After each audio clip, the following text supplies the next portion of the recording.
Ang bayan ng Tublay sa lalawigan ng Benguet ay nagtataglay ng mga katangiang may pagmamalaki kung saan bukod sa payapat maunlad ang lugar ay may mayamang kultura at may pagmamalaking kaugalian, sagana sa likas na yaman, magagandang tanawin o pasyalan na malimit dayuhin ng mga turista at dayuhan. Sa ibang dako, pagsasaka ang kalimitan sa pinagkukunan ng kinabubuhay ng mga tao dito, pag-angkat ng mga produktong tanim sa iba't ibang merkado at lokasyon sa Cordillera Region.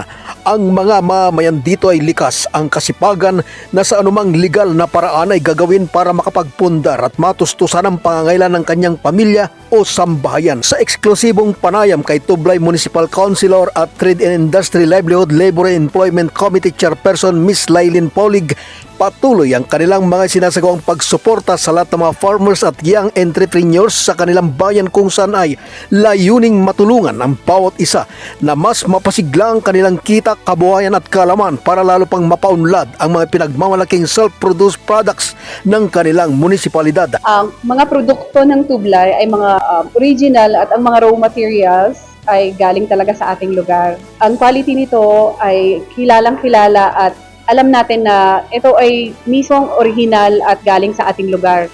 Ang Tublay ay maraming potential na produkto. Magmula sa food processing, sa handicraft, kasali dito ang paghahabi at ang pagko-crochet at ang paggawa ng mga nagmumula sa Benguet Pine Tree.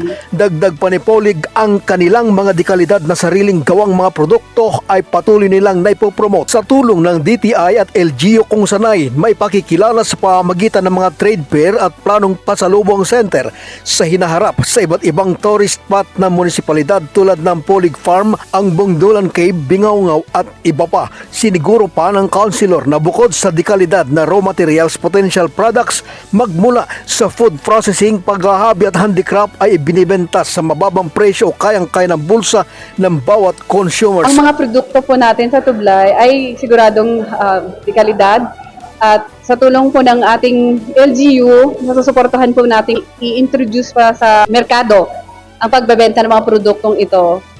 Sa ngayon muna ay sinusubukan naming mag-attend ng mga trade fair ngayong buwan ng Agosto o Setyembre. Bubuksan po natin ang kauna-unahang auto center, gap na products. Ako po ay excited na din at ito po ay gusto kong imbitahan ang mga MSME at ang mga membro ng komunidad ng Tublay na ito po ay bukas sa ating lahat. Samantala, isa sa pinagmamalaki ng bayan ng Tublay na isang miyembro ng Young Farmer Entrepreneur ay si Elvin Posky ng Barangay Kaponga kung saan ay napagkalooban ng isang gawad parangal bilang 2024 Regional Awardee Young Farmer Challenge matapos ipakilala ang Vegetable Energy Bar bilang isang produktong pagkaing akma para sa mga mahihilig sa masusustansyang gulay tulad ng carrots, squash at kamote. Ako po ay isang provincial awardee at regional awardee ng Young Farmers Challenge na naka-receive po ako ng financial grant kapwa ko mga youth.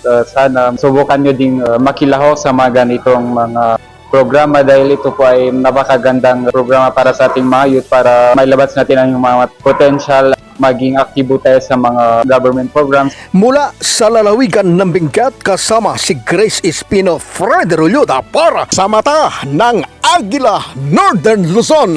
Matatag, matapang, matapat.